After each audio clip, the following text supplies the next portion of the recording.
I had always been the kind of person who believed in the strange, in the supernatural, but only from a distance.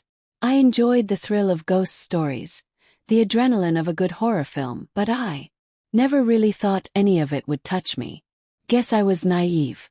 In fact, I used to joke with my friends that I could never imagine anything happening to me. My life was just normal, boring. Even if I'm being honest. I had my job, my family, my daughter, everything was in its place, just as it should be. But that night everything changed. And it all started with a whisper. We were sitting on the couch, winding down after a long day. The house was quiet, the kind of quiet that only comes after the chaos of a busy evening.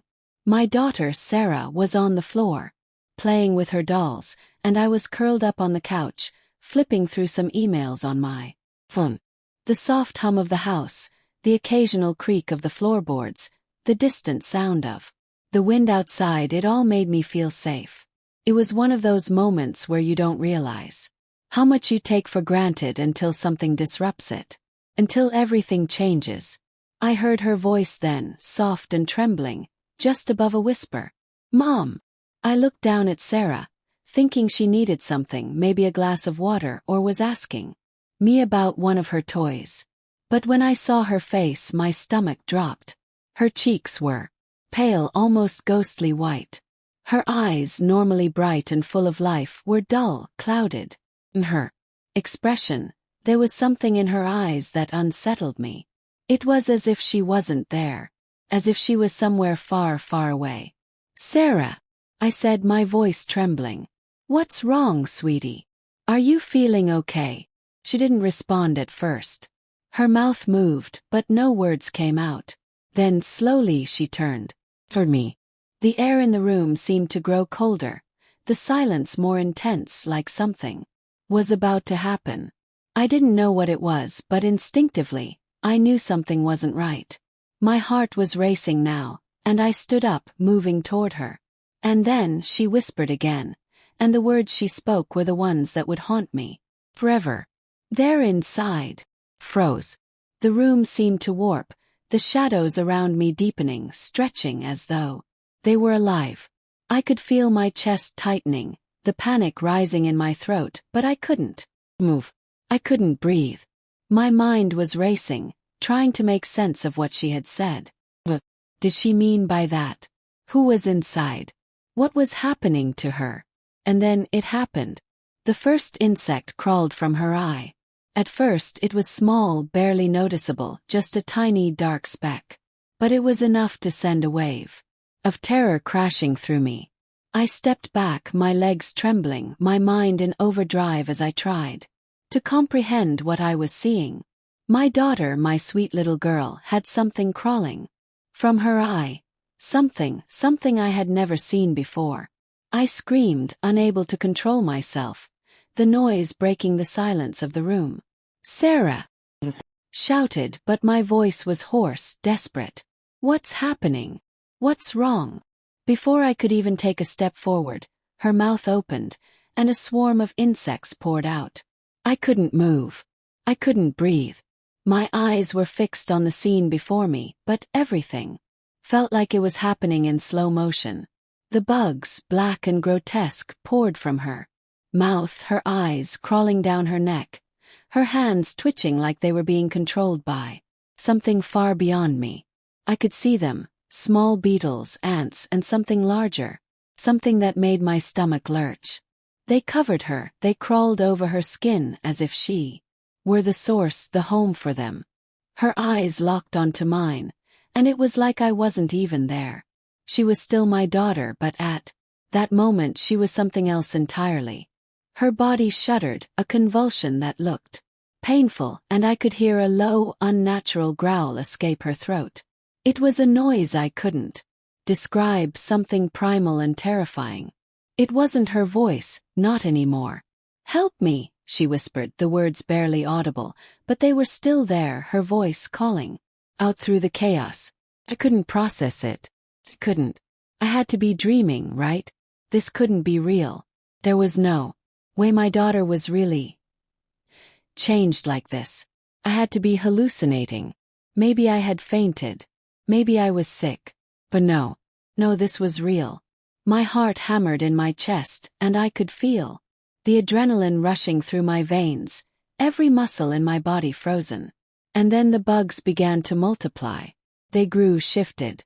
I could see the swarm moving across her skin, almost like they were shaping her, like they were taking control. More bugs, more creatures poured out from her, filling the room with the overwhelming sound of skittering, crawling, clicking, all around me. Air was thick with them, and the smell was nauseating, a mix of decay, rot, and something far worse, something that made my stomach twist. I wanted to run. I wanted to scream. I wanted to take her and leave, but I couldn't. I didn't know how to help her. I didn't know what was happening to her. Was she still my daughter? Or was something else inside her now? I couldn't bear to look at her, but I couldn't look away either. The confusion, the terror, it paralyzed me. The insects crawled up her arms, down her legs, across her neck. Her body was shaking uncontrollably now, her hands gripping the edges of the chair, her back arching like something was taking hold of her. And then, for a moment, everything stopped. The room went quiet. The bugs, the movement, the frantic energy, it all froze. I didn't know why, but I felt the shift in the air. The buzzing and clicking slowed, and I could feel the room hold its breath. And then, as if on cue, my daughter's voice, her voice, came again, only this time it wasn't the sweet, innocent sound I was used to. It was a hollow, distorted version of it, as though something was forcing the words from her. "Help me," she said, but it wasn't her voice. It was something darker, something full of anger, something that wasn't hers. "You have to stop them. You have to stop what's coming." The words, her plea, shattered me. I couldn't stop shaking. My vision blurred, and I felt a rush of dizziness hit me, my knees giving. I collapsed onto the couch, my breath coming in short gasps, my eyes never leaving her. Didn't know what was happening. I didn't know how to stop this. All I knew was that my daughter was in there somewhere deep beneath the chaos of what had overtaken her. "What do you mean? What's coming?" I whispered, my voice breaking as I tried to make sense of it. Her eyes flickered, the glow of them dimming for a brief moment, and then, in a voice that was her own, she whispered something that made my blood run cold. "The gate is open." The words hung in the air, and the world seemed to stop. The room felt colder, the shadows deeper. The walls seemed to close in, the silence growing unbearable. The insects were still. Their crawling, moving, but now it wasn't just her, there was something else. Something larger. Something I couldn't see, but I felt it. Presence. Force. I looked at her, my daughter, one last time, the terror in her eyes mixing with something else. Something unholy. I realized then, whatever was happening to her, it wasn't just her. It was something far bigger, far darker. The gate. What gate? What had she meant by that? But before I could gather my thoughts, the room shifted once again. A low rumbling sound filled the space, vibrating through the floor beneath me, and I felt it. Something pulling at me, drawing me closer to the center of the room. The gate was open, and I had no idea what I was about to unleash. The room was thick with an unbearable tension, a weight pressing down on my chest, suffocating me. The air felt different, unnatural, heavy with something ancient and malevolent. Could feel the floor beneath me tremble, the walls seeming to pulse with a life of their own. Faint hum of something beyond the walls, something waiting, sent chills through my body. There in front of me was my daughter, Sarah, her eyes glowing with that same unnatural light. Her hands trembled as she clutched the armrest of the chair, her body racked with convulsions as the insects swarmed beneath her skin, crawling, multiplying.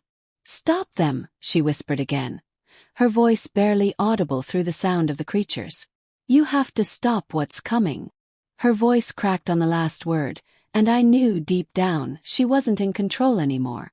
Something had taken over her, something ancient, something dark. The way her eyes shone. Now, the way the shadows seemed to curl around her. This wasn't my daughter. But still I couldn't look away. I couldn't leave her. I couldn't abandon her, even if she wasn't entirely her anymore. The part of me that had been mothering her for years, that had cared for her, nurtured her, wanted to fight for her, to save her. But how? I didn't know how to stop this, how to fix what was happening. But I did know one thing: it was happening. I stepped back slowly, my eyes locked on Sarah. The shadows in the room seemed to pulse, moving like waves of ink across the walls, and I realized with a horrifying clarity that they weren't just shadows. They were alive, moving, writhing. The sound of them swarming filled my ears, and I could feel my heart pounding louder with every beat. "Sarah," I whispered, reaching for her. "Please, come back to me." Her eyes snapped toward mine, and for a brief moment, it was like I could see her again, my daughter. Her lips parted, and I saw a flash of recognition in her eyes. But then, it wasn't her anymore. The glow in her eyes flared brightly, the darkness surrounding her growing thicker, wrapping around her like an invisible cocoon. Her voice, no longer her voice, spoke once more, this time louder, more forceful, carrying a weight that made the room feel like it was about to collapse. "You've opened it," she said, her voice a guttural hiss. "You've unlocked the gate. Now they're coming for you. For all of you." I recoiled, stumbling back a few steps. I could feel the darkness closing in on me, wrapping itself around my body, pressing in. The weight of the words, the meaning of them, hit me all at once. The gate, the creatures, the ritual. I had never believed in the supernatural beyond the stories, the movies. But now it was standing in front of me. My daughter wasn't my daughter anymore. She was a vessel, an unwilling participant in a plan much bigger than I could understand. I felt the walls of the room constricting around me, suffocating me. The room was no longer just a room, it had become a living thing, a prison. The shadows in the corners moved like a tide, shifting, changing. It was as if the house itself had become part of whatever was happening. And then I heard it. A low rumbling sound, deep, resonating like thunder. But this wasn't a natural sound. It was something that came from beneath the earth, from somewhere far below. It rumbled through the floor, vibrating in my chest, filling the room with a cold, unnatural vibration. "They're here," Sarah's voice said again, but this time it was different. It wasn't her voice anymore.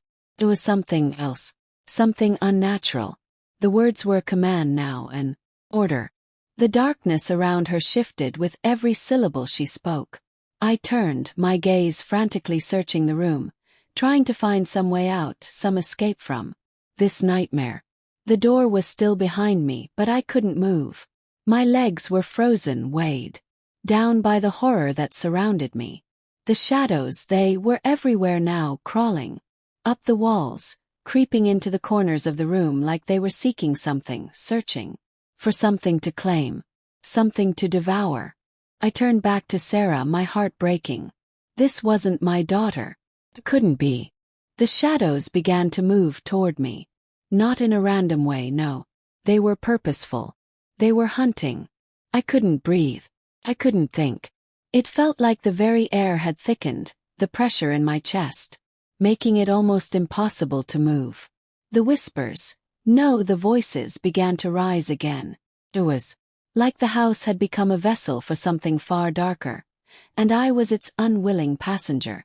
"Help her," I heard a voice whisper, her voice, but there was no warmth in it, no love. Emptiness. "You're the only one who can stop it." The words were like ice in my veins. It was a plea, a cry for help, but it wasn't from Sarah. Not really. I felt a surge of fear rush through me, and I reached out again, but the shadows were too close now. They were surrounding her, my daughter or what was left of her, and pulling her back toward the center of the room. I tried to reach for her, to pull her from the darkness, but I felt something grab me, a cold, suffocating force that wrapped itself around me, pulling me into the shadows, into the very thing I had been trying to escape. My fingers brushed against Sarah's skin, but it was cold, unnaturally cold, and her face was empty now. There was no recognition, no love. Just the pale, empty gaze of a being that no longer belonged to this world. "Don't let them take her," I whispered, my voice breaking. But it was too late. The shadows had already closed around her, and in that moment I realized something else. They weren't just coming for her. They were coming for me. The house seemed to warp, the air growing heavier, more oppressive. I could feel my chest tightening, my throat closing. The whispers around me were getting louder, more frantic, and the shadows were growing, bigger, stronger, like they were feeding on the fear that was slowly consuming me. I closed my eyes for a moment, trying to steady my breath, trying to understand what was happening. My body trembled, and I could feel the darkness pressing in, pushing me toward something I couldn't see, something I didn't want to see. And then when I opened my eyes again, I saw it. The shadows, the creatures that had been waiting, had shifted. They were no longer just shapes, they were real. They were standing before me, towering. Figures made of darkness, their glowing eyes filled with a hunger I couldn't comprehend. And I understood then. This was what had been waiting for me. For Sarah. Was. Turned to run. I had to get out of here. I had to save my daughter. But before I could take a single step, the shadows surged forward, pulling me back, wrapping around me, dragging me into the darkness. I screamed. But it was too late. The creatures had found us.